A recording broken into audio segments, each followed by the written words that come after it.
Live from the Kennedy Greenhouse Studio, this is SGTV News 4. Welcome to Friday Morning Live. Coming up this morning, updates on what to expect for the spring semester at Carolina. We have the details. Also, the coronavirus has changed the Emmys as we know them. We'll tell you how. And finally, updates on the return of the Big Ten football. You don't want to miss these headlines. More clouds and rain are in the forecast today, but this weekend should be positively gorgeous. Stay tuned for a look at your weekend forecast this time on Friday Morning Live.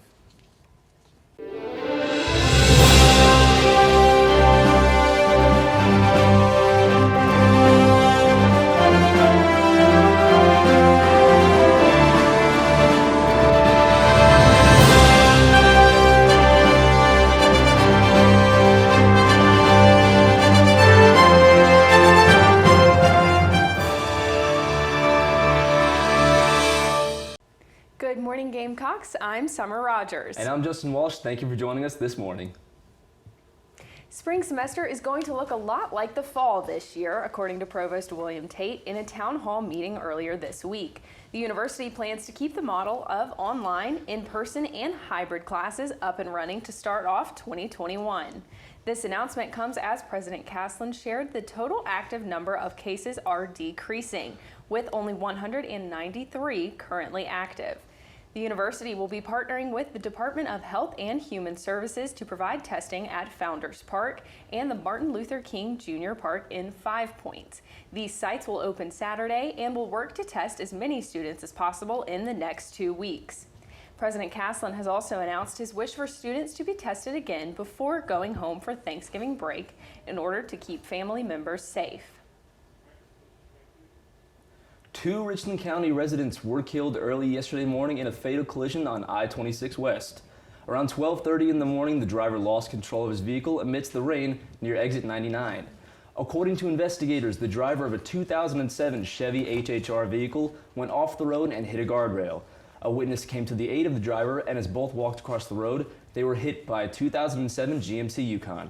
It is currently unknown if the driver of the GMC Yukon has been injured, but the Richland County Coroner's Office is currently investigating the incident. Governor Henry McMaster signed a bill to allow more South Carolinians the ability to use absentee voting this year. Earlier in the week, the House voted to pass the new bill 115-1. It was then signed into action Wednesday in a special session at the State House. The bill will allow people to vote absentee without giving specific excuses, widening the ability of voters from a much more restrictive list of approved reasons for voting absentee in the past. Unlike mail-in voting, the absentee vote will require a witness signature. This comes after South Carolina Elections Commissioner Executive Director Marcy Andino asked for emergency changes in order to protect workers, voters, and ensure a smooth election in November.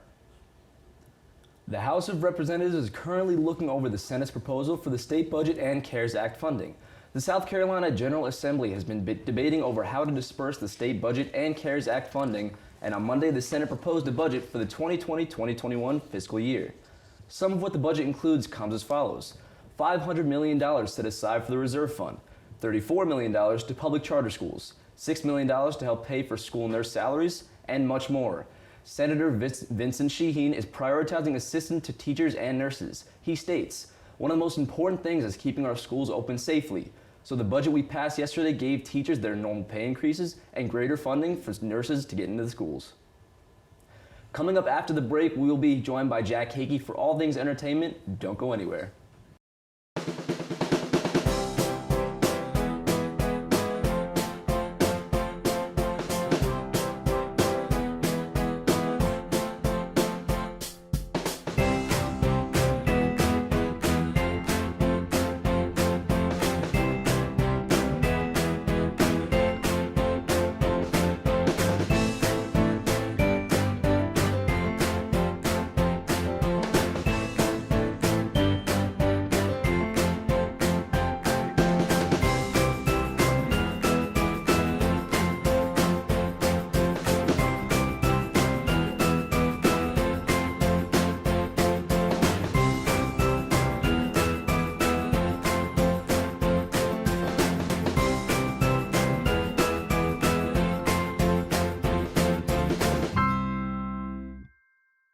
Welcome back to Friday Morning Live. We're here with Jack for some entertainment news.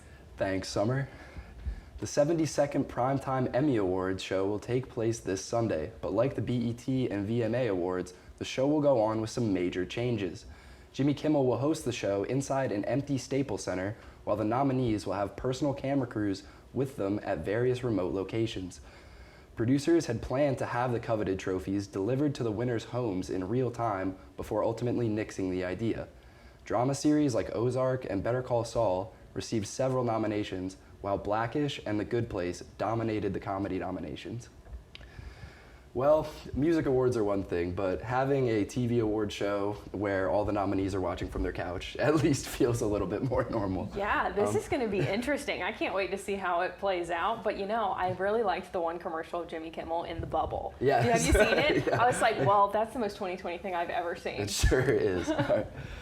Despite nearly everything we know turning upside down in 2020, it seems some things really do never change. Kanye West was at it again earlier this week with a Twitter rant which was bizarre even by Kanye standards.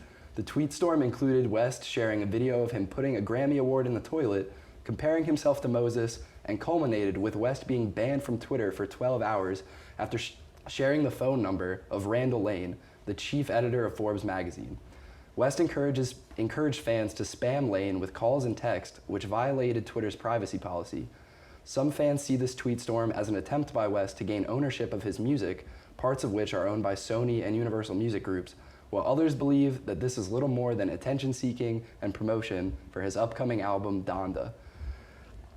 You know, if I were Kanye, this is not how I would be promoting my album. I don't think this is a good look for him. This it really is. We've seen the clothes, we've seen the music videos and the masks, but just putting Grammy Awards in the toilet is new, even for him. It sounds like somebody needs a timeout, honestly. This is just getting to be a little bit even much. longer than 12 hours, honestly. Oh, yeah. Not from Twitter, just in general. Just in life, I would take a breather, bud.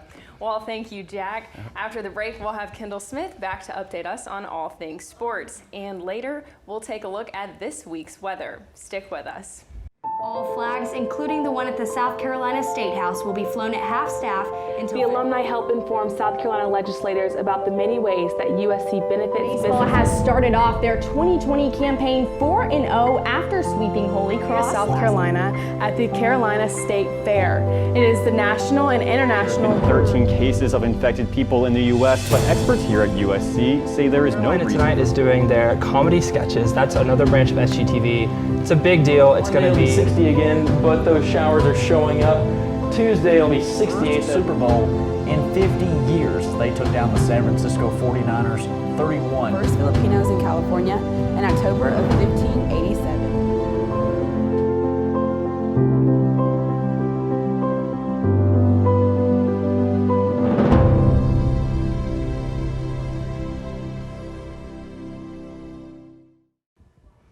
What's up, Gamecocks? I'm Kendall Smith here with what's going on in the world of sports. On Wednesday, the Big Ten Conference announced that they will be playing a 2020 football season. The conference will kick off on the weekend of October 24th. The Big Ten will play an 8-game schedule with 4 home games and 4 away games per team. A 9th game between the same seeds of both divisions will also be played. Yesterday, the starting quarterback for the University of South Carolina football team was announced. Colin Hill will take to the gridiron against Tennessee next week in the Gamecock season opener at Williams-Brice Stadium. Hill, a graduate transfer from Colorado State University, won the starting spot over sophomore Ryan Helinski. Head coach Will Muschamp announced the decision to start Hill yesterday. That's all I have for you guys this week. After the break, we'll hear from Bryce Glenn with your weekend weather. Stay close.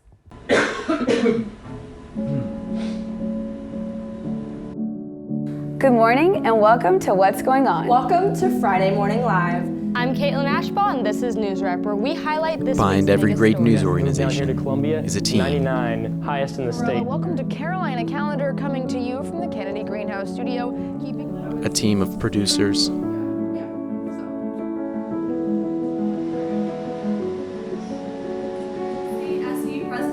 A team of anchors. 3-year-old Janelle Burton for armed robbery. Earlier this week, rumors stirred that President Caslen was looking Reporters. why they chose to participate in such a worthy cause. Fall of 2022, but behind me, residents. It's one of those well-known traditions on campus. From the tiger burn to playing the sand. But we're not just a team. This is like my life in the future. I know. Bored now for the first day of fall. We're a family. I love game day. No one keeps you closer.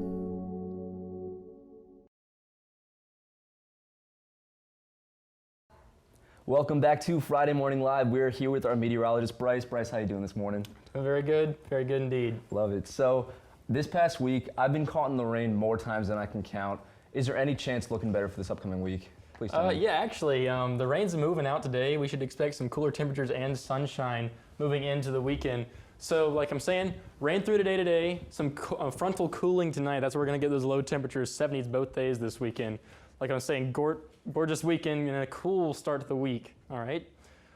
Jumping right into our highs for today, we're looking at a fairly warm day, 80 in Greenville, 78 in Rock Hill, and 80 in Greenwood. Move down to the Midlands here in Florence at 75, 77 in Columbia, and 78 in Aiken. Over in Sumter at 75 as well, 76 in Orangeburg, along the coast a little bit cooler at 76 in Myrtle Beach, 78 in Charleston, and in Hilton Head. For our high temperature trend this week, that's where I'm talking about the cooler temperatures into the weekend. So today, high of 77 here in Columbia, moving down to 70, just 70 on Saturday, and then 69 on Sunday, 70 on Monday, moving over to Tuesday and Wednesday at 74, and then back up to 78, getting a little bit closer to that average for the month of September. All right, right now in Columbia, it is 71 degrees, feels like 71 as well, no real wind chill or heat index. The winds are pretty moderate north at 8 miles per hour, a little bit breezy out there. Humidity is at 93%, so it is a little bit muggy. However, it's cool and cloudy. Local time 10:17 a.m. and our rain chance is about 40%. Might be some pop-up showers here and there throughout the city of Columbia. For our weather this week, like I was saying, cool and rainy day today at highs of 77. Drop down to only 63 for the low tonight. Into Saturday, mostly cloudy for the most part of the day. Into the afternoon, it should be a little bit more sunny. High of 70 there as well. 69 on Monday or on Sunday. Real cool, real sunny out there. Beautiful day, absolutely beautiful. Monday, it's going to be sunny and cool. Same idea at 70 degrees. Tuesday, a little bit more clouds show up. Mostly clear though at 74. And then Wednesday, 78, warm and sunny. Back to you guys.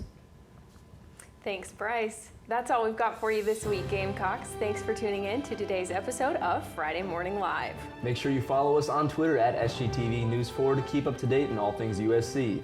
For SGTV News 4, I'm Justin Walsh. And I'm Summer Rogers. Have a good week, Carolina. Forever to thee.